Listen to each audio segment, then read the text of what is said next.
ভাইজান, জুতা বাহিরে রেখে আসেন, ঘরটা ময়লা হয়ে গেছে। ছোট চাচার কথা শুনে বাবা বসা থেকে উঠে ময়লা জুতা বাইরে রেখে আসতে চায়, সাথে আমার জুতো জোড়াও নিয়ে যায়। জুতা রেখে আসবার পর বাবা হাত দিয়ে গায়ের পাঞ্জাবিটা মুছে তারপর সোফার উপর বসে। এই বাসার সবকিছু স্বচ্ছ কাচের মতো, শুধু আমার বাবার গায়ের পোশাকটাই ময়লা। যদিও অন্য সময় তেমন ময়লা মনে হয়নি, এখন এই বাসায় আসবার পরে বেশি ময়লা মনে হচ্ছে। বাবা তার পাঞ্জাবি মুছে তারপর সোফায় বসেন। আমি তাকিয়ে দেখি বাবার পাঞ্জাবিতে একটা হলুদ দাগ লেগে আছে। মা পাঞ্জাবি ধুয়ে দিয়েছেন ঠিকই, তবে দাগ তুলতে পারেননি। বাবা গুটিয়ে বসেন, আমিও বাবার মতো করে গুটিয়ে বসি, যেন পায়ের ধুলো ফ্লোরে না লেগে যায়। এটাও খেয়াল করি বাবার দেখা দেখি। বাবা হেসে কথা বলছেন। ছোট চাচা গম্ভীর হয়ে আছেন। এমন গম্ভীর হয়ে থাকেন আমার স্কুলের অঙ্কের শিক্ষক। স্যারকে কখনো হাসতে দেখিনি। ছোট চাচাও কি হাসেন না? না, ছোট চাচা হাসেন। ছোট চাচাকে তার ছেলেদের সাথে হাসতে দেখেছি। চাচির সাথে হেসে হেসেই কথা বলেন। তবে বাবা আশায় এমন গম্ভীর মুখ করে বসে আছেন। বাবা বললেন, শওকতের মায়ের অবস্থা বেশি ভালো না। তোর কাছে যদি কিছু টাকা থাকে 1020 টাকা দে, আমি 2 মাস পরেই ফেরত দিয়ে দিব। ছোট চাচা বললেন, ভাইজান, এখন আমার কাছে টাকা নেই। আর দেখো, প্রতিদিন আমার কাছে টাকা ধার নিতে আসবে আর আমি টাকা দিয়ে দিব, এমনটা ভেবে বসে থাকো কেন? চাচার এই কথা শুনেও দেখলাম বাবার মুখে একই হাসি লেপটে আছে।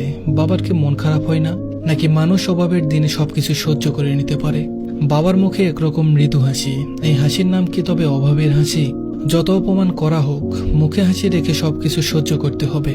ছোট চাচা ঘরের ভিতর চলে যায়। তখন ছোট চাচার বড় ছেলে রকুন আসে।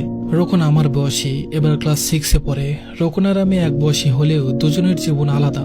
রকুনের ঘর ভর্তি খেলনা, আর আমার ঘরে শুধু একটা ভাঙা হেলিকপ্টার আছে, যা 3 বছর আগে বাবা কিনে দিয়েছেন।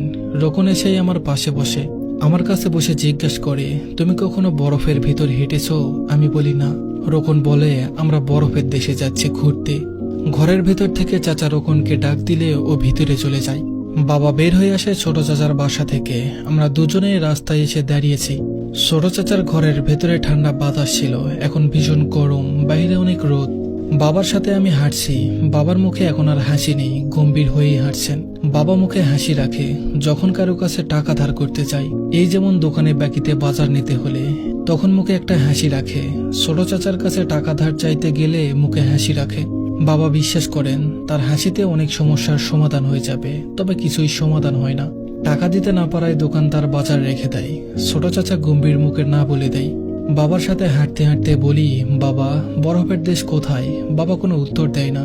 আমি আবারও জিজ্ঞেস করি, বাবা, সেখানে কি বরফ দিয়ে ঘর বানানো? বাবা এবারও কোনো উত্তর দেয় না। আমি মনে মনে বরফের দেশে একটা ছবি আঁকতে থাকি। বাবা আমার দিকে তাকিয়ে বলেন, শরবত খাবি? আমি বলি, খাবো। রাস্তার পাশে একটা লোক লেবুর শরবত বিক্রি করছে, প্রতি গ্লাস 10 টাকা। বাবা 2 গ্লাস লেবুর শরবত নেন। লোকটার কাছে ছোটখাটো খালি বোতল আছে। বাবা সেই বোতলে মায়ের জন্য 1 গ্লাস শরবত নেয়। শরবতের বোতল নিয়ে আমরা বাসার দিকে হাঁটতে থাকি। মা অসুস্থ হবার পর থেকে রান্নাঘরে তেমন যেতে পারে না। চুলার পাশে বেশি সময় থাকলেই শ্বাসকষ্ট শুরু হয়ে যায়, কাশি কিছুতেই থামে না। এমন ভাবে কাশি দেই, মনে হয় আমার মায়ের বুকের ভেতর থেকে সবকিছু বেরিয়ে আসবে। মায়ের আবার কাশি উঠেছে। বাবা রান্না করে ছুটে যায় তরকারি দেখতে। মা ইশারা দিয়ে বলেন জানালা খুলে দিতে। আমি জানালা খুলে দিই, আর জানালা দিয়ে ঠান্ডা বাতাস আসলে মায়ের কাশি কিছুটা কমে। বাবা রান্নাঘর থেকে এসে মায়ের হাতে লেবুর শরবত দিয়ে বলেন, এটা খেয়ে নাও, ঠান্ডা আছে, শরীর শীতল হয়ে যাবে। মা শরবত খায় না, আঁচলটা মুখের উপর রেখে বিছানায় শুয়ে থাকে। মায়ের চিকিৎসার জন্য 35,000 টাকার দরকার। এখন 15,000 টাকা বাবা জোগাড় করতে পারলেও বাকি টাকাটা কিছুতেই জোগাড় করতে পারেনি। বিকেলবেলা বাবার বন্ধু শহীদুল কাকা মাকে দেখতে আসেন। বাবা কথায় কথায় আবার সেই লজ্জা মার্কা হাসি দেয়। শহীদুল কাকার কাছে কিছু টাকা ধার চায় মায়ের চিকিৎসার জন্য। বাবার একটা কাপড়ের দোকান আছে। শহীদুল কাকার কাছে বলেন, চাইলে দোকানটা বন্ধক হিসেবে টাকাটা দিতে পারো। শহীদুল কাকা বলেন, কি বলছো তুমি এসব? তুমি আমাকে অল্প করে দিয়ে দিও, তাতেই হবে। সন্ধ্যায় বাসায় এসো, বাসায় কিছু টাকা আছে, আগামীকাল ব্যাংকে রাখবো কথা ছিল। বাবার চোখ এবার ছলছল করে ওঠে। মায়ের চিকিৎসা শহীদুল কাকার দেওয়া টাকাতেই হয়। মা পুরোপুরি সুস্থ হতে 2 মাস চলে যায়। আমাদের স্বাভাবিক জীবন চলতে থাকে।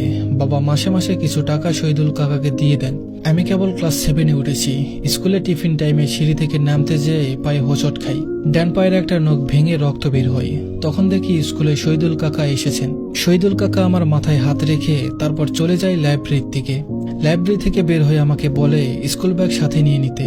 আমি বলি, কাকা, আমার স্কুল এখনো ছুটি হয়নি। কাকা বলেন, তোর স্যারের সাথে কথা বলেছি,